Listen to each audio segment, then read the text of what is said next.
ഇന്ന് ഞാനൊരു സിമ്പിൾ ടിപ്പാണ് ഷെയർ ചെയ്യുന്നത് കേട്ടോ. ഇപ്പൊ നമ്മൾ ബ്ലൗസ് ഒക്കെ തയ്ക്കുമ്പോൾ, പ്രത്യേകിച്ച് ലൈനിങ് ഒക്കെ ഇട്ട ബ്ലൗസ് തയ്ക്കുമ്പോൾ വളരെ ഈസി ആയിട്ട് ചെയ്യാൻ വേണ്ടി പറ്റിയ ഒരു അടിപൊളി ഐഡിയ ഉണ്ട്. അതെന്താണെന്ന് പറഞ്ഞുതരാം. ഞാൻ ഇവിടെ ഒരു ബ്ലൗസ് പാർട്ട് കട്ട് ചെയ്ത് എടുത്തിട്ടുണ്ട്. അതിന്റെ ലൈനിങ് ആണ് ഈ കാണുന്നത് കേട്ടോ. ഇതാണ് ഇതിന്റെ മെയിൻ പാർട്ട്. അപ്പൊ ഞാനിവിടെ ഒരു പ്രിൻസസ് കട്ടാണ് കട്ട് ചെയ്തിരിക്കുന്നത്. അപ്പൊ നിങ്ങൾക്കറിയാമല്ലോ, വളരെ കുഞ്ഞി പീസായിരിക്കും നമുക്ക് ഇതിന്റെ അകത്ത് ഉണ്ടാവുക. ഫുള്ളായിട്ട് ഇങ്ങനെ ലൈനിങ് വെച്ചിട്ടുമുണ്ട്. അപ്പൊ ഞാൻ ആദ്യമേ ഇതിന്റെ ബാക്ക് പാർട്ട് ഒന്ന് എടുക്കുവാണ്. ബാക്ക് പാർട്ട് പ്ലസ് അതിന്റെ ലൈനിങ്ങും കൂടെ എടുക്കുവാണ് കേട്ടോ. എന്നിട്ട് ഞാൻ ചെയ്യാൻ പോകുന്നത് ഇതാണ് ഇതിന്റെ ലൈനിങ് ആണ് കറക്റ്റ് അളവില്. നമ്മളെല്ലാവരും കട്ട് ചെയ്യുമ്പോൾ, പ്രത്യേകിച്ച് സാരി ബ്ലൗസ് കട്ട് ചെയ്യുമ്പോൾ ഈ ലൈനിങ് വേർഷൻ ആയിരിക്കും ആദ്യമേ കറക്റ്റ് അളവില് കട്ട് ചെയ്ത് എടുക്കുക. അപ്പൊ ഞാനിപ്പോ കറക്റ്റ് അളവിലാണ് ഈ ഒരു പാർട്ട് കട്ട് ചെയ്ത് ഇരിക്കുന്നത്. പക്ഷെ ഇതിന്റെ മെയിൻ പാർട്ട് കാണിച്ചു തരാം. അതായത് മെയിൻ ഫാബ്രിക് ആണെങ്കിൽ എല്ലാ ഭാഗത്തും കുറച്ച് കൂടുതലായിട്ടാണ് ഇതേപോലെ ഇങ്ങനെ ഇരിക്കുന്നത്. ഇതിന്റെ പുറത്തേക്ക് ഈ ഒരു പാർട്ട് വെക്കുമ്പോഴേ നിങ്ങൾക്കത് കറക്റ്റ് മനസ്സിലാവത്തുള്ളൂ. കണ്ടോ, ഞാനിപ്പോ ഇത് കട്ട് ചെയ്തിട്ടില്ല, കറക്റ്റ് അളവില് കട്ട് ചെയ്തിട്ടില്ല. അപ്പൊ നമ്മളെല്ലാവരും ചെയ്യുന്നത് എന്താ, നേരെ തയ്യൽ മെഷീനിലേക്ക് കൊണ്ടുപോയി വെക്കും. എന്നിട്ട് ഈ ഭാഗം വെച്ച് ഇങ്ങനെ അങ്ങോട്ട് തയ്ച്ചെടുക്കും. എന്നിട്ടായിരിക്കും ആ എക്സസ് ആയിട്ടുള്ളതൊക്കെ കട്ട് ചെയ്ത് മാറ്റുക അല്ലെ. ഇനി അങ്ങനെ ചെയ്യരുത്. നമ്മൾ തയ്ച്ചിട്ടുണ്ടെങ്കിൽ തയ്ച്ചു കഴിഞ്ഞ് നമ്മൾ ഇങ്ങനെ ഒന്ന് വിരിച്ചു നോക്കുമ്പോൾ ചെറിയൊരു കുടുക്കം ഉണ്ടാവും. അത് വരുത്താതിരിക്കാൻ വേണ്ടിയിട്ട് ഞാനിപ്പോ കാണിക്കുന്ന ഈ ഒരു ട്രിക്ക് നിങ്ങളൊന്ന് ഫോളോ ചെയ്ത് എടുത്താൽ മതി കേട്ടോ. നമ്മൾ അതിനായിട്ട് ചെയ്യേണ്ടത് ഇതിന്റെ അടിയിലെ ഈ മെയിൻ പാർട്ട് അങ്ങോട്ട് മാറ്റുക. എന്നിട്ട് ഞാൻ ഇവിടെ ലൈനിങ് പാർട്ട് മാത്രം എടുത്ത് വെച്ചിട്ടുണ്ട്. ഇനി നമുക്ക് വേണ്ടത് ഇതേപോലത്തെ ഫാബ്രിക് ഗ്ലൂ ആണ്. വളരെ വിലക്കുറവാണ് ഈ ഒരു ഗ്ലൂവിന്. അപ്പൊ എല്ലാ ഭാഗത്തും ചെറിയ ഡോട്ട് പോലെ ഈ ഗ്ലൂ നമുക്ക് ഇതേപോലെ ഇങ്ങനെ ഒന്ന് ഇട്ട് എടുക്കാം.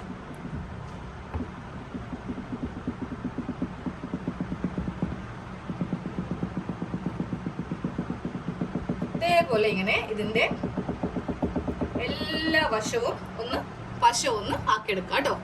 ഇതേപോലെ എല്ലാ ഭാഗത്തും പശ ആക്കി കൊടുത്തിട്ടുണ്ട്. ഇനി നമുക്ക് ഇതിന്റെ മീതേക്ക് നമ്മുടെ ഫ്രണ്ട് പാർട്ട് ഇതേപോലെ ഇങ്ങനെ അങ്ങോട്ട് ഇട്ട് കൊടുക്കുക. എല്ലാ ഭാഗത്തും കിട്ടുന്ന രീതിക്കായിരിക്കണം ഇങ്ങനെ അങ്ങോട്ടേക്ക് വെച്ച് കൊടുക്കേണ്ടത്. ഇനി ഞാൻ ഇതിന്റെ ഇപ്പുറം എടുക്കുവാണ്. ആ ലൈനിങ്ങിന്റെ പാർട്ട് ഇങ്ങനെ അങ്ങോട്ട് എടുത്തു. എല്ലാ ഭാഗത്തും കറക്റ്റ് ആയിട്ടുണ്ടോ എന്ന് ഞാനൊന്ന് ചെക്ക് ചെയ്യുവാണ്.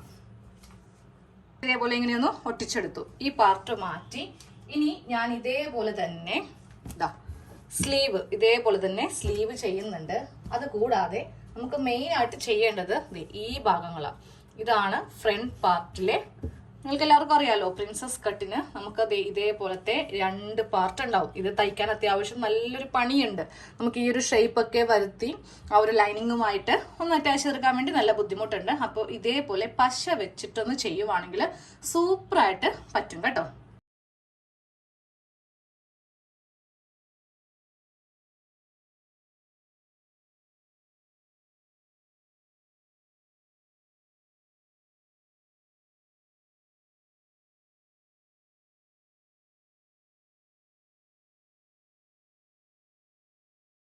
എല്ലാം ഒട്ടിച്ച് കഴിഞ്ഞിട്ടുണ്ട് കേട്ടോ. ഇനി ഇത് ഒന്ന് അയൺ ചെയ്തും കൂടെ കൊടുക്കുവാണെങ്കിൽ നല്ല അടിപൊളിയായിട്ട് ഇതങ്ങ് ഒട്ടിക്കിട്ടും. അല്ലെങ്കിൽ ജസ്റ്റ് ഒന്ന് വെയിലത്ത് വെച്ചാലും മതിയേ. അപ്പോൾ ഞാനിപ്പോൾ ഇത് രാത്രിയാണ് ഇത് എടുക്കുന്നത്. അപ്പോൾ അതുകൊണ്ട് ഞാൻ ഇതിൻ്റെ മീതെ വെച്ചിട്ട് നന്നായിട്ടൊന്ന് അയൺ ചെയ്യുക. നമ്മൾ ഇതേപോലെ എല്ലാം ഇങ്ങനെ ഒന്ന് ഒട്ടിച്ചെടുത്തിട്ടുണ്ട്. ഒട്ടിച്ചെടുത്തിട്ടുണ്ടെങ്കിൽ ഇതിലിങ്ങനെ നല്ല സ്റ്റിഫായിട്ട് നിന്നേക്കും. ഇനി നമുക്ക് ആദ്യമേ ഈ ഓരോ ഭാഗത്ത് കൂടെ ഒന്ന് തയ്ച്ചു കൊടുക്കാം. തയ്ക്കൊന്നും നോക്കിക്കോട്ടോ. നമുക്കിത് അങ്ങോട്ടും ഇങ്ങോട്ടും തെന്നി പോകുന്നുണ്ടോ, ചുളുങ്ങി പോകുന്നുണ്ടോ, വളഞ്ഞു പോകുന്നുണ്ടോ, അങ്ങനത്തെ ഒരു ടെൻഷനും ഉണ്ടാവില്ല പശ വെച്ച് ഒട്ടിക്കുവാണെങ്കിൽ. ഇതേപോലെ തന്നെ വളരെ ഈസി ആയിട്ട് എല്ലാ ഭാഗവും ഇങ്ങനെ അങ്ങോട്ട് തയ്ച്ച് എടുക്കാം.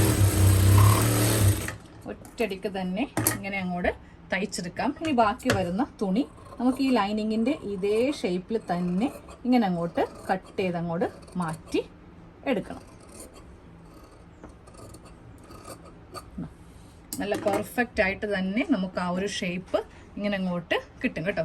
ഇനി ഞാൻ ഈ ബാക്കിയുള്ള എല്ലാം ഒന്ന് കട്ട് ചെയ്ത് മാറ്റാൻ പോവുകയാണ്. എല്ലാം ഞാൻ ഇങ്ങനെ വെച്ചിട്ട് ഇതിന്റെ ഓരോ സൈഡും ഒന്ന് തയ്ച്ചെടുത്തേ. സ്ലീവ് അടക്കം എല്ലാം ചെയ്തെടുത്തിട്ടുണ്ട് കേട്ടോ. ഫ്രണ്ട് പാർട്ട് കറക്റ്റ് ഇതേപോലെ തന്നെ ഒന്ന് ബാക്കി ഉണ്ടായ ക്ലോത്ത് ഒക്കെ ഒന്ന് കട്ട് ചെയ്ത് മാറ്റി ഇതേപോലത്തെ ഷേപ്പിൽ നമുക്ക് പശ വെച്ച് ഒട്ടിക്കുവാണെങ്കിൽ ഇതാ കണ്ടോ, ഒരു ചുളിവും കൂടാതെ നമുക്ക് ഈ ലൈനിങ് ബ്ലൗസ് നല്ല പെർഫെക്റ്റ് ആയിട്ട് ചെയ്തെടുക്കാൻ സാധിക്കും. ഇനി നമുക്ക് ഇവ തമ്മിൽ ഒന്ന് കൂട്ടിയൊന്ന് അടിച്ചാൽ മാത്രം മതി. അതായത് ഈ സൈഡിലെ ആ ഒരു ഷേപ്പ് അനുസരിച്ചിട്ട് ഒന്ന് തയ്ക്കാം. ഈ ആം ഹോളും രണ്ടും കൂടെ ഒരുമിച്ച് ഇതേപോലെ വെച്ചിട്ടാണ് നമ്മൾ ഈ ഒരു കട്ടിങ്ങിൽ സ്റ്റിച്ച് ചെയ്യുന്നത് കേട്ടോ.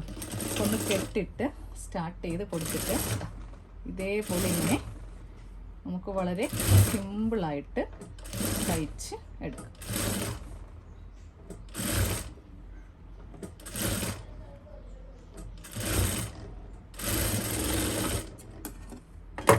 ഒരു വശം ഇതേപോലെ ഇങ്ങനെ തയ്ച്ച് എടുത്തിട്ടുണ്ട്. ഇനി ഇപ്പുറത്തെ ഭാഗം ഒന്ന് തയ്ക്കാൻ പോവാണ്. ഇങ്ങനെ വെച്ചു, എന്നിട്ടിത് തിരിച്ചു വെച്ചിട്ടാണ് നമ്മൾ ഈ ഭാഗം തയ്ക്കാൻ പോകും. ഇനി ഇപ്പുറ ഭാഗം ചെയ്യാൻ പോവാണ്. ഇവിടെയും ഒരു 1/2 ഇഞ്ചിൽ ഒന്ന് കെട്ടിട്ട് വേണം ഇങ്ങനെ അങ്ങോട്ട് തയ്ച്ച് കൊടുക്കാൻ വേണ്ടിയിട്ട്. ബ്ലൗസിൽ ഏറ്റവും ഈസി ആയിട്ടുള്ള ഒരു മോഡലാണ് പ്രിൻസസ് കട്ട് എന്ന് പറയുന്നത്. ഇതിനങ്ങനെ കുറേ ടക്കോ കാര്യങ്ങളോ ഒന്നുമില്ല. സാധാ ബ്ലൗസ് എന്ന് പറയുമ്പോൾ ഇതിൽ കുറേ ടക്ക് അങ്ങനെ കുറേ കാര്യങ്ങൾ വരും. ഇതിൽ ഈ ഒറ്റ ഒരു ഭാഗം മാത്രമേ വന്നുള്ളൂ കേട്ടോ. ഇതാകുമ്പോൾ നമ്മുടെ ബ്ലൗസിൻ്റെ ഫ്രണ്ട് പോർഷൻ നമ്മളിങ്ങനെ ഒന്ന് റെഡിയാക്കി എടുത്തു. ഇനി പാഡ് വെക്കണമെങ്കിൽ നിങ്ങൾക്ക് ഈ ഭാഗത്ത് ഇങ്ങനെ ഒന്ന് വെച്ച് കൊടുക്കാം.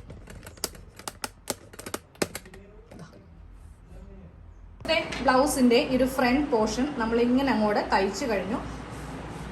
ഇതിൽ നിങ്ങൾക്ക് ഈ ഭാഗത്ത് പാഡ് വെക്കണമെങ്കിൽ അങ്ങനെ വെച്ച് കൊടുക്കാം. പക്ഷേ ലൈനിങ് ഇട്ട് ഇതേപോലത്തെ കോട്ടന്റെ ലൈനിങ് ആണെങ്കിൽ നമുക്ക് പാഡിന്റെ ആവശ്യം വരില്ല. ഇനി ഇവിടെ ഫ്രണ്ട് നെക്ക് ചെയ്യാം. ഇതേപോലെ ഇങ്ങനെ രണ്ടാക്കി മടക്കി വെച്ചിട്ട് നമുക്ക് ഈ ഭാഗത്ത് ഏത് ഡിസൈൻ ആണോ നിങ്ങൾക്ക് വേണ്ടത് അതൊന്ന് ചെയ്ത് കൊടുക്കാം. ഞാനിപ്പോൾ ഇവിടെ 2.25 നെക്കിന് വീതി കൊടുക്കുന്നത്. ഇത് ഫ്രണ്ട് നെക്ക് ആയതുകൊണ്ട് 6 ഇഞ്ച്. ഇതേപോലെ ഇങ്ങനെ വരക്കുക. എന്നിട്ട് നമ്മൾക്കിതിൽ ഒരു യു നെക്ക് ഇതേപോലത്തെ ഒരു യു നെക്ക് ഒന്ന് വരച്ച് ഇതങ്ങ് കട്ട് ചെയ്തങ്ങ് മാറ്റുവാണെങ്കിൽ ഫ്രണ്ട് നെക്കായി. സ്ലീവ് കാണിച്ചിട്ടെ. സ്ലീവിന് സാധാരണയായിട്ട് നമ്മൾ ഇങ്ങനെ ചെയ്യാറില്ല. അപ്പോൾ ഇനി സ്ലീവിൻ്റെ ഈ ഭാഗത്ത് ഒരു 1 ഇഞ്ചിൻ്റെ സ്ട്രിപ്പ് വെച്ചിട്ട് ഇതിങ്ങനെ മടക്കി അടിക്കുക. അങ്ങനെയാകുമ്പോൾ സ്ലീവ് ചുളിവോ ഒന്നും തന്നെ വരത്തില്ല. നല്ല പെർഫെക്റ്റ് ആയിട്ടുള്ള ഇതേപോലത്തെ നല്ല ഭംഗിയുള്ള സ്ലീവ് നമുക്ക് റെഡിയാക്കി എടുക്കാം. ബാക്ക് പാർട്ട് കാണിച്ചു തരാം. ബാക്ക് പാർട്ട് കണ്ടോ, ലൈനിങ് അറ്റാച്ച് ചെയ്തിരിക്കുന്നതുകൊണ്ട് നല്ല എന്താ പറയുക, നല്ല ഫിനിഷിങ്ങിൽ നമുക്ക് ഈ ബ്ലൗസ് ചെയ്തെടുക്കാൻ സാധിക്കും. ഇനി വേണം നമുക്കിതിൽ നമ്മുടെ നെക്ക് കട്ട് ചെയ്ത് കൊടുക്കാൻ വേണ്ടി. ബാക്ക് നെക്കിന് എത്ര ഇഞ്ചാണോ ലെങ്ത്ത് കൊടുക്കുന്നത്, വിട്ട് എന്തായാലും 2.25 തന്നെയാണ് വരുന്നത്. അപ്പോൾ 2.25 ഇഞ്ചിൽ മാർക്ക് ചെയ്തിട്ട് നിങ്ങൾക്ക് എത്ര ഇഞ്ച് ഇറക്കുന്നോ അത്രയും ബാക്ക് നമ്മൾ കൊടുക്കുമ്പോൾ ഒന്ന് ചരിച്ചതുപോലെ കൊടുക്കുവാണെങ്കിൽ നല്ല വൈഡായിട്ടുള്ള യു നമുക്കിതിൽ ഇങ്ങനെ ചെയ്യാം. ഇതല്ല വേറെ എന്തെങ്കിലും ഡിസൈൻ ആണെങ്കിൽ അങ്ങനെ വേണമെങ്കിലും ചെയ്യാം കേട്ടോ. അപ്പോൾ ഇന്നത്തെ ഈ വീഡിയോ നിങ്ങൾക്ക് എല്ലാവർക്കും ഇഷ്ടമായി എന്ന് കരുതുന്നു. അപ്പോൾ നമ്മൾ പുതിയ ക്ലാസ് ഉടനെ സ്റ്റാർട്ട് ചെയ്യുന്നുണ്ട്.